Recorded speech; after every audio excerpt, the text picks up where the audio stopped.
Oh my god, Australians just know how to make a reality TV show. Like this year, Big Brother Australia's been cancelled, and I am so devastated. But thank God I've got Fboy Island Australia. It's so good. Like, if you haven't watched Fboy Island Australia, you have to find a way to watch it immediately. If you live in the UK, you can watch Fboy Island New Zealand on the BBC iPlayer, and there's somewhere that you can watch the USA one as well. I'll need to find out where it is, right? But like the Australian one is a lot harder to find, but it is so worth it if you can. And today I'm going to be telling you why it's so good. It actually blows my mind. It may have been about 2 years ago. I was fully up to date with all my shows. I was up to date with all the Big Brothers and all the reality shows. I had fully completed all my games, and I was like, right, I've nothing to watch, what am I going to do? So I was looking up all these different reality shows, and Fboy Island popped up, and I thought, that sounds like the worst show in existence. Fboy Island? Are you serious? Well, let me tell you. I binge watched the American one and the New Zealand one, and then when I found out there was an Australian one, I absolutely searched everywhere for it, and it was just the best thing that I ever found. So I found out there was going to be an Fboy Island season 2, and it just started the other day. I'm on episode 3, right? Let me get you up to date. So they start off with 3 girls, and they bring in a group of guys. Half of them are F-boys and half of them are nice guys, and they've got to weed out all the F-boys, because when they choose their final guy at the end, if he's an F-boy, he gets to choose if he splits the $50,000 with the girl, and if he's a nice guy, it automatically gets split. Oh my god. So they bring in all these guys, and the thing that I really also love about Fboy Island is that not all these guys are good looking. Like, I know I watch Love Island and I say, oh, I don't find him attractive or whatever, but I suppose, like, on paper, as they say, they are good looking, but I'm just not attracted to them. But in Fboy Island, they're genuinely some who are not good looking at all. I'll just quickly show you some. Now, this guy, for whatever reason, thinks he's absolutely stunning. He does have a good body, but he's always saying, oh, the other guys are shorter and they don't have the same rig as me. But confidence is 100% key. Now, this guy is not conventionally good looking whatsoever. And when he's running about with his swimming shorts on, he's a little bit overweight and everything. And I love that, because these people are real people. But he's so cute and he's so funny. And the girl that he's like going out on dates with, she's absolutely loving him.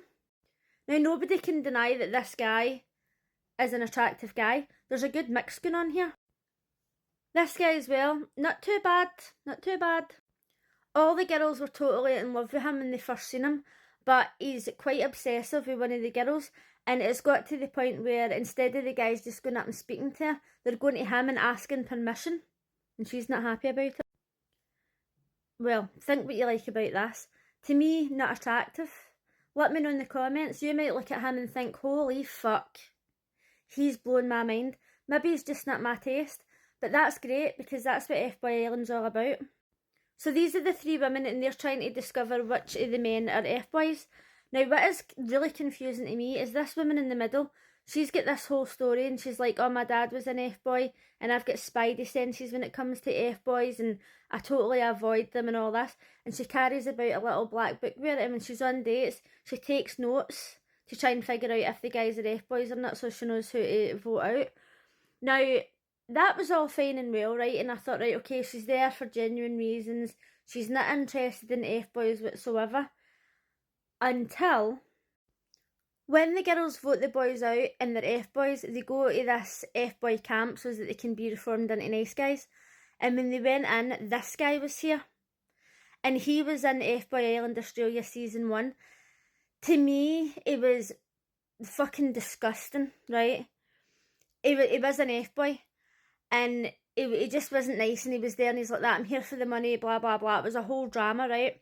So then they brought him in as a bartender, right? And the woman in the middle, who I was telling you about, who says that her dad was an F-boy and she avoids F-boys and all that, she was talking to the other 2 girls, and she was like, oh my god, Caleb's here. I left him a voicemail on Instagram after season 1. So he was showing you the voicemail that she left him, and it was so bad. It was like, I can't even remember what it was, but it was like, oh, hey, big C, you're so sexy or something. And I was like that, oh my god, right? So then he sent her a voicemail back and they had been talking. And I was like, for somebody who like intentionally avoids F-boys, why the fuck was she messaging like the biggest F-boy on season 1? That was crazy to me. So this blonde girl here, her ex-boyfriend was on season 1 of Fboy Island, and I can't even tell you who he was or anything because you need to go and watch season 1. It was so fucking crazy, right? So when I seen her on this, I was like that, oh my god, that's dramatic. So today I just watched episode 3, and the girls had the boys out on a date on the beach, and they had these waiters who were like testing the boys to see if they got angry when things didn't go right. So when the waiters were coming up, they were giving them the wrong food and they were like spilling their drinks on them, and they were chatting up the girls and stuff, and it was to see how they react.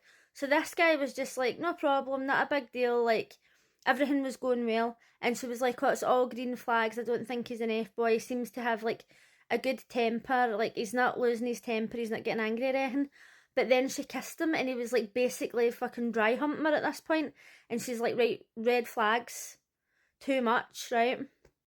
So the boys all live in a villa together, and the girls come in every now and then, and they get to have drinks with them and stuff and try and get to know each other and then decide who they're taking out on dates.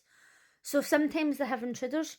So in this episode, the presenter comes in and she says, oh, no surprise, you're going to have intruders, right? So they're like, oh, intruders, where are they? And she says, oh, they're here now. This was so dramatic, right? I fucking love Australian TV. She says they're here now. And then she says that they're literally here now, like they've been here since day 1. And it was the bartenders. The bartenders who have been in the villa with the guys, right? Now, you know what it's like. If you've ever been a bartender or a taxi driver or a hairdresser or whatever, people just fucking tell you everything, right? So they have been in this villa with all these guys, and it was showing you little clips of what the guys had been telling them. And they were like telling them about cheating on their exes, and like, know how like the way kind of lads talk, right, like lad chat with the bartenders, and it was showing you these clips, and then the guys were like, oh my god, I confided in you, and they were all freaking out, right? And I was like, oh my god, the bartenders know everything, right? And one of the things that I really love about Australian TV as well is that they don't have filters like the same way as people for the UK do. I feel like now in the UK there's so many things that they don't put on the TV in case it offends people, and it's really annoying. Like if you ever watched the TV back in the early 2000s and the 90s, like they had a show called The Word, and some of the things that they done on that was actually fucking insane. Now I'm not talking about them saying things like offensive, like racist or against gay people or anything like that, but just to not have a filter in a way where it's funny. And they're so open about sex, right? So like in real life I could sit and talk to somebody about anything, but when they say certain things on the telly, it's like, oh, you're shocked that they've said it because they don't really say things like that here. And the way they talk in Australian shows about sex is just so funny to me. They're just so open, the things that they come out with, it just makes it so like entertaining. So they're always ripping the piss out the guys, and this is what they signed up for, right? You'd never get a show where they did stuff like that to women. But the presenter's always ripping the piss, and she says to the guys, oh, what's a clat? And this guy was like, oh, it's a pussy hole. And everybody was laughing at him, right? And I was like, oh my god.